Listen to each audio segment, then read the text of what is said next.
Yang sangat mengejutkan mereka, Boy dalam tahanan benar-benar berbeda dari pria sempurna yang mereka lihat. Orang di dalamnya adalah seorang lelaki tua yang tampak rapuh, keriput, dan jelek yang tingginya kurang dari 130 cm. Dia duduk bergoyang di kursinya dan menatap keluar jendela kecil di ruangan itu. Dia bergumam tanpa suara pada dirinya sendiri. "Apa itu Boy William?" Sam terkesiap. Rizky mengangguk. "Ya, seperti itulah dia sebenarnya. Orang yang kamu lihat di bumi bukanlah dia yang sebenarnya.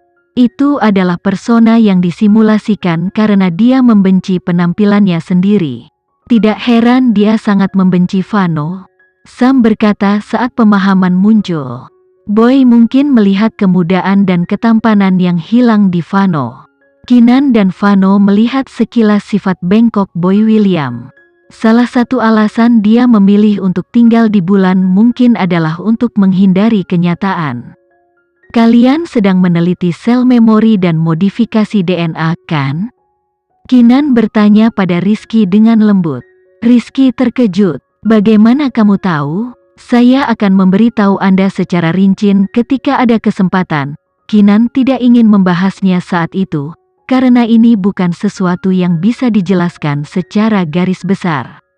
Rizky mengangguk mengerti. "Anda benar, kami telah meneliti kedua teknologi ini.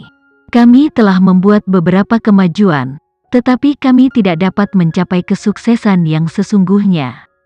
"Ini karena Boy William ingin mengubah tubuh baru, kan?" Keenan bertanya.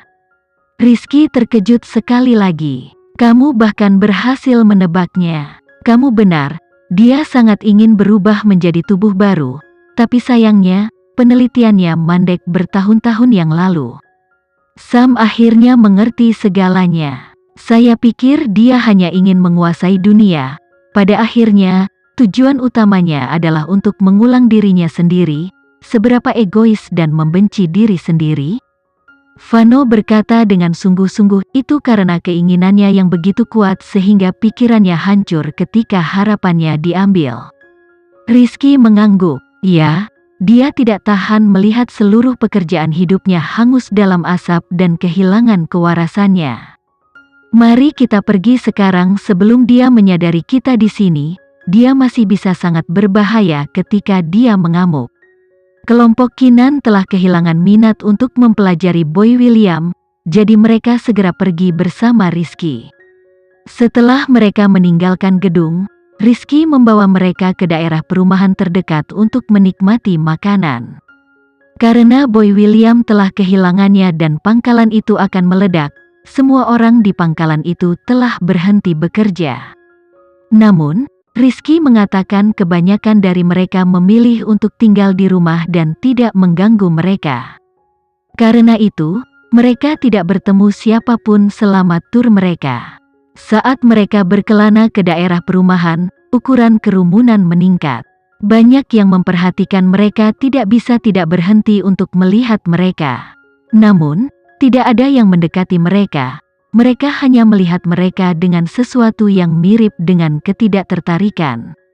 Mereka memperhatikan dari Rizky dan orang-orang ini bahwa wajah mereka selalu menjadi topeng ketidakpedulian, seolah-olah mereka tidak memiliki emosi. Ini mungkin berkaitan dengan gaya hidup mekanis mereka yang membosankan. Desain area perumahan setidaknya memiliki sentuhan manusiawi.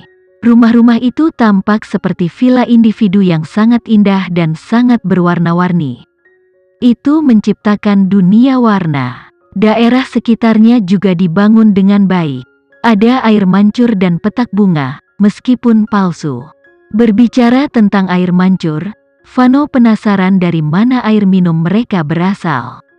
Rizky menjelaskan, "Kami memiliki pabrik yang sengaja menangani hal itu. Air yang kami gunakan terbuat dari atom hidrogen dan oksigen. Bumi juga akan mengirimkan pasokan unsur kimia dan makanan secara konstan kepada kami, jadi kami telah bertahan hidup dengannya." Keenan dan Vano terkejut lagi.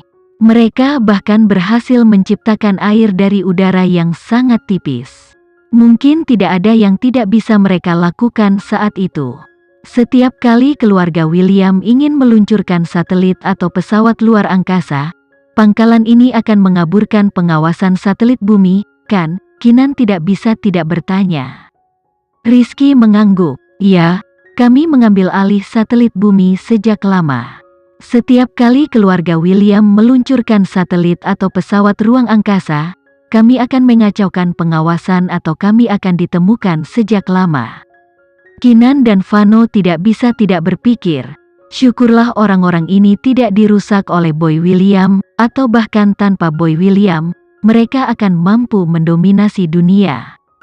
Oleh karena itu, bahkan jika Kinan dapat membantu mereka memecahkan sistem pertahanan pangkalan mereka, dia harus menunggu militer tiba terlebih dahulu, atau setidaknya sampai dia menerima konfirmasi 100% bahwa mereka bersedia untuk kembali ke bumi.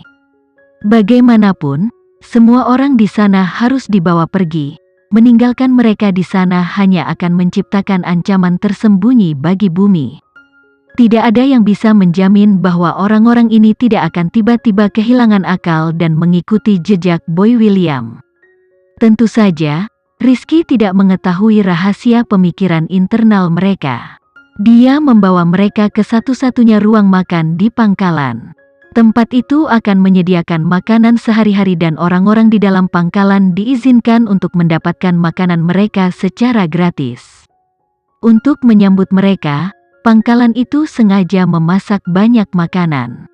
Namun, saat makanan disajikan di depan mereka, kelompok Kinan tercengang. Sam menggunakan sendok untuk menyodok mangkuk berisi bubur yang tidak jelas bentuknya dan bertanya dengan cemberut, "Apa ini?" Rizky memperkenalkan, "Ini adalah bubur nutrisi paling enak yang kami miliki di pangkalan, mengandung lebih dari 10 nutrisi penting. Kami hanya diperbolehkan memakannya sebulan sekali. Untuk menyambut kalian semua, kami sengaja menyiapkan ini. Ini sangat sehat dan baik untuk Anda, jadi silakan nikmati. Tapi, apakah benda ini benar-benar bisa dimakan?" Alis Sam masih berkerut. Benda itu gelap seperti tar dan lebih lengket daripada lem. Rizky tidak menjelaskan dan menyendok sesendok besar ke dalam mulutnya. Dia makan dengan lahap dan Sam dibujuk untuk mencoba seteguk yang hati-hati. Kemudian, dia membuat wajah penasaran. Kinan dan Vano menatapnya, menunggu untuk mendengar penilaiannya. Rizky bertanya dengan wajah khawatir, "Kenapa? Apa rasanya tidak enak?" Sam menelan bubur itu dan bertanya pada Rizky dengan bingung, "Apakah ini benar-benar makanan paling enak yang kamu miliki di pangkalan ini?" Rizky mengangguk, "Ya, saya sudah lupa seperti apa rasa makanan bumi, jadi apakah ini tidak cocok untuk selera Anda?" "Ya, memang perlu membiasakan diri, tapi tidak terlalu buruk," kata Sam bijaksana. "Tapi makanan ini tidak memiliki rasa yang pasti selain rasa manis yang ringan." Senyum lebar membelah wajah Rizky dan ini adalah pertama kalinya mereka melihat senyum tulusnya. "Kamu benar, itu sangat manis, jadi kita semua menyukainya." Sam menjawab, "Sangat manis? Ya, ini adalah makanan termanis yang kita miliki."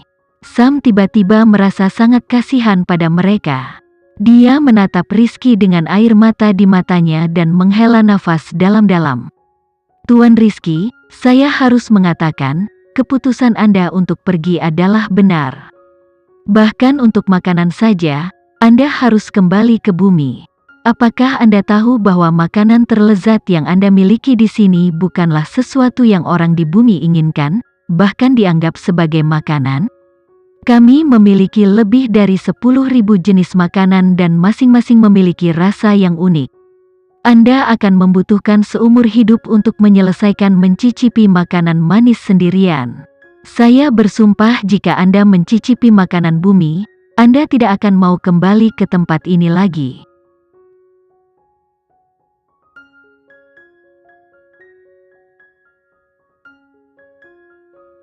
Sekian dulu ya video kali ini, kita lanjutkan lagi videonya di lain waktu. Oh iya, bagaimana menurut kalian? Semoga bisa sedikit menghibur kalian semua. Untuk teman-teman yang baru nonton, jangan lupa subscribe ya, hehehe. Dan kalau teman-teman ada yang ingin gabung langganan, bisa langsung gabung saja untuk dapat fitur yang menarik dan sedikit membantu Mimin. Terima kasih banyak sudah menonton, sampai jumpa lagi, bye.